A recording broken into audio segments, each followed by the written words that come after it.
Hi. XAUSDயோட மந்த்லிலேருந்து daily time ஃப்ரேம்குள்ள நடந்திருக்கிற ப்ரைஸ் ஆக்ஷன் நம்ம பார்ப்போம். ரீசெண்டாக லாஸ்ட் வீக்கில் வந்து ஒரு பிரேக் அவுட் நடந்திருக்கு பை சைடில்.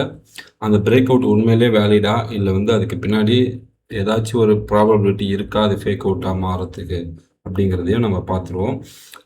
இதில் வந்து நம்ம எந்த இண்டிகேட்டரும் யூஸ் பண்ண போகிறதில்ல. பியூராக ப்ரைஸ் ஆக்ஷன் சார்ட்டை வச்சு நம்ம கேண்டில்ஸ்டிக் சார்ட்டை வச்சு நம்ம பண்ண போகிறோம். நீங்கள் இண்டிகேட்டரை யூஸ் பண்ண மாட்டீங்க, இண்டிகேட்டர் இல்லைன்னு சொல்லிட்டு நீங்களே 2 இண்டிகேட்டர் போட்டு ஹைட் பண்ணியிருக்கீங்களேன்னு கேட்பீங்க.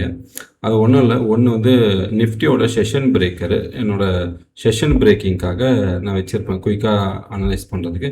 இன்னொன்று என்னோடய ஓன் இண்டிகேட்டர். ஸோ நான் வேறு எந்த இண்டிகேட்டரும் யூஸ் பண்ணுறதில்ல. இன்கேஸ் யூஸ் பண்ணாலுமே EMA கிராஸ் ஓவர் அந்த மாதிரி தான் யூஸ் பண்ணும். அதுவும் அடிஷ்னல் கன்ஃபர்மேஷனுக்காக தான். ஓகே, இப்போ வந்து நம்ம அனாலிசிஸில் போய்டுவோம்.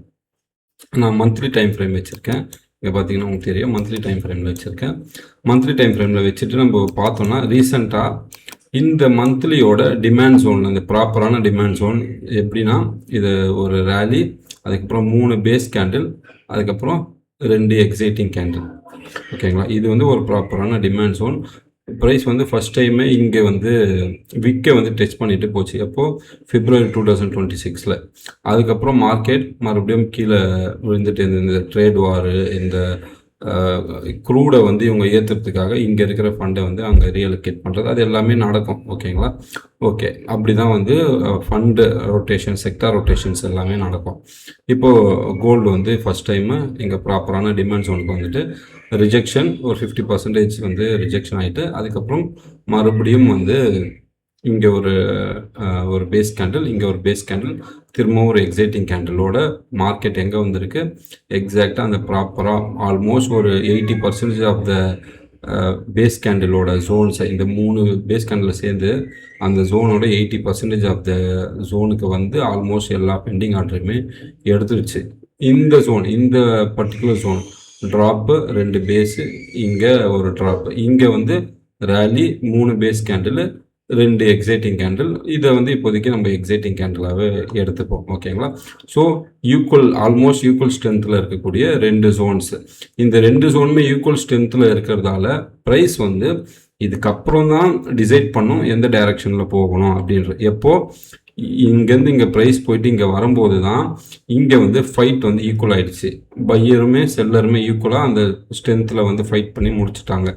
இப்போ இந்த பர்டிகுலர் ஜோன் இப்போ வந்து இங்கே பார்த்தீங்கன்னா ஒரு பேஸ் கேண்டில் வந்து ஃபார்ம் ஆயிருக்கு. இந்த பேஸ் கேண்டில் என்ன சொல்லுதுன்னா, இங்கே இருக்கக்கூடிய பெண்டிங் ஆர்டர் எல்லாத்தையுமே எடுத்துட்டு நியூவாக சில ஆர்டர்ஸ் வந்து இங்கே எக்ஸிக்யூட் பண்ணி இங்கேருந்து மார்க்கெட் வந்து ஃபர்தராக மேலே கொண்டு போகலான்னு ட்ரை பண்ணுறாங்க. இது அப்படியே போயிட்டு க்ரூடில் பார்த்தீங்கன்னா இதுக்கு அப்படியே தலைகீழாக நடந்திருக்கும். இப்போது அதாவது எல்லா டைமுமே க்ரூடுக்கு அகெயின்ஸ்டாக இது நடக்கும்னு நான் சொல்ல வரல. அவங்க வந்து இந்த ஸ்வாப்பிங் பண்ணும்போது, இந்த ஃபண்டு ரீஅலோகேட் பண்ணும்போதெல்லாம் இந்த மாதிரி விஷயங்கள் நடக்கும். ஓகேங்களா, ஸோ ப்ராப்பரான ஜோன்ஸில் வந்து இப்போ ரிவர்சல் ஆகிறதுக்கு ஒரு ஜோன் மாதிரி காட்டுது நமக்கு. ஓகே, இப்போ போகும்போது ரிவர்ஸ் ஆகி போகும்போது என்ன நடந்திருக்கு, இந்த ப்ராப்பராக ட்ராப்பு, பேஸு, இந்த ரேலி வந்து இந்த மந்த்து தான் நமக்கு ஸ்டார்ட் ஆகிருக்கு. ஆகஸ்ட் 3லேருந்து நமக்கு ஸ்டார்ட் ஆகி ஒரு 2 வீக்ஸ் வந்து ட்ரேட் நடந்ததில் ஆல்மோஸ்ட் ஒரு 70% கிட்ட மார்க்கெட் போயிட்டு நிற்குது. ஓகேங்களா, இது வந்து இன்னும் ஃபர்தராக பிரேக் அவுட் ஆகுமா, மேலே போயிட்டு இதுக்கு மேலே க்ளோஸ் ஆகுமா இல்லையாங்கிறது, என்னென்ன ப்ராபபிலிட்டி இருக்குன்றது குயிக்காக நம்ம பார்த்துருவோம். ஸோ இதில் வந்து இங்கே 2 பேஸ் கேண்டில் இருக்குது. இது வந்து ஒரு எக்ஸைட்டிங் கேண்டில், ரெட் கலர். ஓகேவா, இது வந்து ப்ராப்பரான சப்ளை ஜோன். இந்த சப்ளை ஜோனுக்கு எக்ஸாக்டாக ப்ரைஸ் எங்கே போயிருக்கு இங்கே பாருங்கள். எக்ஸாக்டாக இந்த விக்கு வரைக்கும் போயிட்டு ப்ரைஸ் அங்கேருந்து ஒரு சின்ன ட்ராப், சின்ன டைம் ஃப்ரேமில் பார்த்தோன்னா நமக்கு தெரியும். இந்த சின்ன டைம் ஃப்ரேமில் இப்போ எக்ஸாக்டாக மார்க்கெட் எங்கே இருக்குது அப்படின்னா, அந்த மந்த்லி ஜோன் இருந்தது இல்லைங்களா, இருங்க நான் உங்களுக்கு மார்க் பண்ணி காட்டிடுறேன். இந்த மந்த்லியோட டிமாண்ட் ஜோன், சரி, இந்த மந்த்லியோட சப்ளை ஜோன் இந்த மாதிரி ட்ரா பண்ணிக்கிறோம் நம்ம.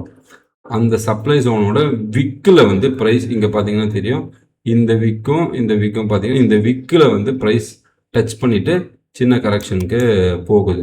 அந்த விக்கில் என்ன நடந்திருக்கு அப்படின்னா, வீக்லி டைம் ஃப்ரேமில் பார்த்தோன்னா அந்த ஜோன், அந்த சப்ளை ஜோனுக்குள்ள ஒரு partially coinciding weekly supply zone. இந்த வீக்லி சப்ளை ஜோன் வந்து இந்த மந்த்லி ஜோனுக்குள்ள, அதாவது ஒரு ராஜா கோட்டைக்குள்ள இருக்கக்கூடிய ஒரு மந்திரி, ஓகேவா, அந்த மந்திரியோட ஏரியாவுக்கு வந்து ப்ரைஸ் இப்போ மேலே போயிட்டு அதோட அதாவது வாசல் அந்த நுழைவாயில் வரைக்கும் போயிட்டு ப்ரைஸ் ரிவர்சல் ஆகுது. ஓகே, ரிவர்சல் ஆகிற ப்ரைஸ் எப்படி இங்கேருந்து போயிருக்குன்னு பார்த்தோன்னா, ஒரு ட்ராப்பு, ஸ்லோவான ஒரு ட்ராப்பு, அதுக்கப்புறம் ஒரு மல்டிபிள் பேஸ் கேண்டில், அதுக்கப்புறம் இந்த ரேஞ்சு ஃபுல்லாத்தையுமே முழுங்கிடுச்சு. பட் இதை உடைச்சதானா? உடைக்கலை. இந்த ரேஞ்சை முடிச்சுட்டு இங்கே நிற்குது. இங்கே நிற்கிற ப்ரைஸ் எங்கே இருக்குது? இங்கே இருக்கக்கூடிய சப்ளை ஜோனை டச் பண்ணிவிட்டு நிற்குது. இப்போ டெய்லி டைம் ஃப்ரேமில் போய் பார்ப்போம். டெய்லி டைம் ஃப்ரேமில் பார்க்கும்போது உங்களுக்கு ஒரு ஸ்ட்ரக்சர் தெரியும். இங்கேருந்து ஒரு ட்ராப்பு, அப்படி ரிக்கவர் ஆகிட்டு இங்கேருந்து ஒரு உங்களுக்கு பிரேக் அவுட் கொடுத்த மாதிரி ஒரு ஸ்ட்ரக்சர் இருக்குது. எஸ், இது பிரேக் அவுட் தான். இந்த பிரேக் அவுட் நடந்து ப்ரைஸ் மேலே போன ப்ரைஸ் இது ப்ராப்பரான பிரேக் அவுட்டாக இல்லையாங்கிறது எப்படி நம்ம பார்க்கலாம் அப்படின்னா, பாருங்கள், ப்ராப்பரான ஒரு பிரேக் அவுட்டு வால்யூமோட இருக்குன்ற மாதிரியே வச்சுக்கோங்க. போனது இந்த சப்ளை ஜோனை உடைச்சிட்டு மேலே போயிட்டு இங்கே வந்து ஒரு சப்ளை ஜோன் இருக்குது. எப்படி இந்த சப்ளை ஜோனு? இதை வந்து இப்படி நான் மார்க் பண்ணுறேன். இது என்ன மாதிரி ஜோனு? இந்த மந்த்லிக்குள்ளே இருக்கக்கூடிய ஒரு வீக்லிக்குள்ளே இருக்கக்கூடிய ஒரு டெய்லி ஜோன். ஸோ இந்த சிப்பாய், இவன் தான் சிப்பாயின்னு வச்சுக்கோங்க. இப்போ முன் வரிசையில் நின்று சண்டை போடக்கூடிய சிப்பாய் படைன்னு வச்சுக்கோங்க. அந்த சிப்பாய் படைக்கு யாரோட சப்போர்ட்லாம் இருக்குது?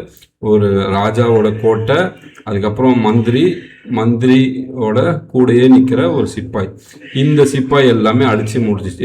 ஏன்னா இவங்க கொஞ்சம் தூரமாக இருக்காங்க.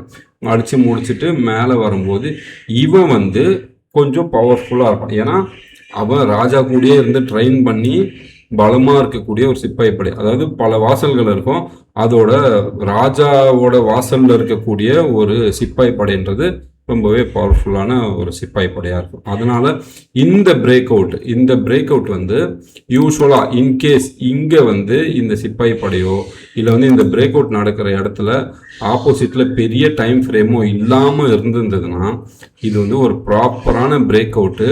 அந்த பிரேக் அவுட்டுக்கு அப்புறம் ப்ரைஸ் வந்து நார்மலாக வந்து இப்படி இறங்கி வருதுன்னு வைங்க. நார்மலாக வந்து ப்ரைஸ் இறங்கி இந்த மாதிரி ஒரு ட்ராப்பாக வருது, ஒரு நார்மலான ஒரு பிரேக் அவுட் கொடுத்துட்டு அதுக்கப்புறம் பொறுமையாக ஒரு ரீட்ரேஸ்மெண்ட் வருதுன்னா இந்த ஜோன் போதுமானதாக இருக்கும் இதை ஸ்டாப் பண்ணுறதுக்கு.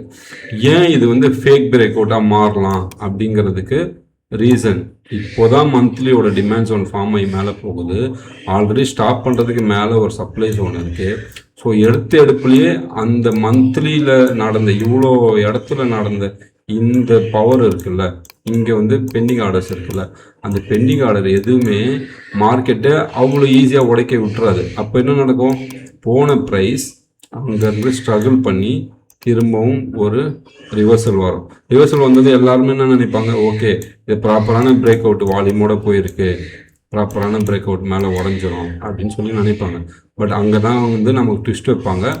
இங்கே வந்து திரும்பவும் ஒரு கன்சால்டேட்டட் ஆகிட்டு எய்தர் ப்ரைஸ் திரும்பவும் கீழே வந்துட்டு திரும்பவும் ஒரு சைட்வேஸ் வந்து ஃபார்ம் ஆகும். திரும்பவும் சைட்வேஸ் ஃபார்ம் ஆகிட்டு இங்கேருந்து ப்ரைஸ் திரும்பவும் வந்துட்டு இங்கேருந்து ப்ரைஸ் வந்துட்டு திரும்பவும் இந்த இடத்துல ஒரு ப்ராப்பரான டிமாண்ட் ஜோன் வந்து ஃபார்ம் ஆகி திரும்ப ரெண்டாவது வாட்டி போய் டெஸ்ட் பண்ணிவிட்டு திரும்பவும் வரும், திரும்ப டெஸ்ட் பண்ணிவிட்டு திரும்பவும் வரும். அப்படி இருக்கிற பட்சத்தில் ரெண்டு சைடுமே ஸ்ட்ரென்த்து கம்மியாயிடும். அப்போ வந்து ஒரு ஜோன் வந்து ஃபார்ம் ஆகும். அங்கே உருவாகாம பாருங்க ஒரு ஜோனு, அந்த ஜோன் வந்து ரொம்ப பவர்ஃபுல்லாக இருக்கும். அது எய்தர் இப்போ மந்த்லியோட டிமாண்ட் ஜோனு கிட்ட ஒரு வீக்லியோட சப்ளை ஜோன் ஃபார்ம் ஆகுதுன்னு வைங்க. அது இது ஆல்ரெடி எல்லா சப்ளை ஜோனோட பெண்டிங் ஆர்டர் எடுத்துட்டு ஒரு வீக்லி டிமாண்ட் ஜோன் ஃபார்ம் ஆகுதுன்னா அதுவே போதுமானதாக இருக்கும் உடைக்கிறதுக்கு. அப்படி ஃபார்ம் ஆகலைன்னா திரும்பவும் ப்ரைஸ் கீழே வரும், திரும்பவும் ஒரு சைட்வேஸு, திரும்பவும் அதே ஸ்டோரி கண்டினியூ ஆகிட்டே இருக்கும். ஒரு சைடில் ஸ்ட்ராங்கான ஒரு ஜோன் உருவாகாத இருக்கு. ஸோ இப்படி தான் வந்து ஒரு சார்ட்டை வந்து நம்ம அனலைஸ் பண்ணணும், எந்த ஒரு இண்டிகேட்டர் இல்லாமல். ஓகேங்களா? ஸோ இதை பார்க்கும்போது உங்களுக்கு நெக்ஸ்ட் என்ன பிக்சர் நடக்க போகுதுன்றது உங்களுக்கு கிளியராக தெரிஞ்சிடும். ஓகே, இங்கேருந்து ப்ரைஸ் ஃபர்தராக வந்து ஒரு சைட்வேஸ் ஃபார்ம் பண்ணோம். இங்கேருந்து இப்போ சப்ளை ஜோனில் இருக்குது. சப்ளை அதாவது டெய்லியோட கோயின்சைடிங் ஜோன் மந்த்லி கூட வீக்லி கூட இருக்குது. அங்கே போன ப்ரைஸ் திரும்பவும் ஒரு ரீட்ரேஸ்மெண்ட் எடுத்து கீழே வரும். இங்கே வந்து இன்ட்ராடேக்கு இது யூஸ் ஆகும். இன்ட்ராடேல இது வந்து ப்ராப்பராக இருக்கும். பட் லாங் டைம் ஃப்ரேமுக்கு, பெரிய ஹையர் டைம் ஃப்ரேமுக்கு இங்கேருந்தே நம்ம லாங் போகலான்னா நோ, அதுக்கான டைம் இன்னும் வரல. இதுதான் first break out. First break அவுட்டுக்கு அப்புறம் திரும்பவும் ஒரு கன்சால்டேஷன், திரும்பவும் ஒரு சைட்வேஸ், திரும்பவும் ஒரு ஃபார்மேஷன் வந்த பிறகு அங்கே வந்து நீங்கள் ஒரு இஎம்ஏ சப்போர்ட், ஒரு 20 இஎம்ஏ அப்படிங்கிற ஒரு கான்செப்ட் இருக்குது. அந்த 20 இஎம்ஏ வந்து அல்காரிதம் எல்லாமே பிளேஸ் ஆகக்கூடிய ஒரு இடம். அது எல்லாம் அப்படியே கீழே வந்து அங்கேருந்து அப்படியே ப்ரைஸை வந்து மேலே கொண்டு போகும். அப்போ வந்து அகைன்ஸ்டாக எந்த ஜோனுமே இல்லைன்னா அப்போ வந்து இது ப்ராப்பரான ஒரு பிரேக் அவுட் ஆகும். இது வந்து ப்ராப்பரான பிரேக் அவுட்டாக விஷுவலாக பார்க்கும்போது நமக்கு தெரியும். பட் ப்ரைஸ் ஆக்ஷன் உள்ளே ஒளிஞ்சிட்டு இருக்கிற இந்த பெண்டிங் ஆர்டர்லாம் நம்ம கன்சிடர் பண்ணும்போது அங்கே வந்து இது ப்ராப்பரான பிரேக் அவுட்டாக இருக்கிறதுக்கான ப்ராபபிலிட்டி ரொம்ப ரொம்ப கம்மி. ஸோ இப்படி தான் பார்க்கணும். ஜஸ்ட்டு கண்ணால் பார்த்தது ஓகேப்பா பிரேக் அவுட் நல்லா ஸ்ட்ராங்காக கொடுத்துருக்குப்பா அப்படின்னு சொல்லிட்டு எல்லாருமே எடுப்பாங்க. பட் அங்கே ஆப்போசிட்டில் என்ன இருக்கான், எப்படிப்பட்ட ஒரு ஜோன் இருக்குது, அது எல்லாமே பார்க்குற பட்சத்தில் தான் உங்களுக்கு ப்ராப்பரான ஒரு அண்டர்ஸ்டாண்டிங்கே வரும். ஸோ இந்த வீடியோ சேவ் பண்ணி வச்சுட்டு வெயிட் பண்ணுங்கள். அப்கமிங் டேஸில் நான் சொல்லக்கூடிய விஷயங்கள் எப்படி நடக்குது, என்ன மாதிரி ஜோன்ஸை வந்து ப்ரைஸ் ரெஸ்பெக்ட் பண்ணுது, இங்கேருந்து உடைச்ச பிறகு இங்கே போகுதா, இங்கேருந்து போயிட்டு இங்கே திரும்பவும் பெண்டிங் ஆர்டர் எடுத்துகிட்டு வருதா, திரும்ப கீழே வரும்போது இந்த ஜோனுக்கு வருதா, இந்த ஜோனுக்கு வருதா, இந்த ஜோனுக்கு வரும்போது எத்தனை நாள் வந்து அதை ஸ்டாப் பண்ணி வைக்குது, அதுக்கப்புறம் எப்படி உடையுது, அதுக்கப்புறம் எப்படி இந்த ஜோனுக்கு வரும்போது ப்ரைஸ் சைட்வேஸில் ஃபார்ம் ஆகி எப்படி பிரேக் அவுட் கொடுக்குது. அது பிரேக் அவுட் கொடுத்த பிறகு நமக்கு மேலே வந்து ஹையர் டைம் ஃப்ரேமில் பெரிய ஜோன்ஸ்லாம் கிடையாது. அதுக்கப்புறம் பெரிய ஜோன் எதுவுமே கிடையாது. அப்போது ப்ரைஸ் வந்து இங்கேருந்து திரும்பவும் ஃபர்தராக மேலே போகும். அது எல்லாமே ஒரே நாளில் நடக்குமானா கிடையாது. ஸோ அதுக்கான டைம் கண்டிப்பாக எடுக்கும். பட் ப்ரைஸ் ஆக்ஷன் ஃபாலோ பண்ணுறது அப்ராப்ரேட்டாக சூப்பராகவே ஃபாலோ பண்ணும். ஸோ இந்த வீடியோ உங்களுக்கு இன்ஃபர்மேட்டிவாகவும் ஒரு புது விஷயம் கற்றுக்கிட்ட மாதிரி இருக்கும்னு நினைக்கிறேன். ஸோ இந்த மாதிரி ஃபர்தராக டீப் லேர்னிங் பண்ணுறதுக்கு நம்மளோட சேனலை ஃபாலோ பண்ணிக்கோங்க. இன்னொரு வீடியோவில் மீட் பண்ணோம். Thank you so much.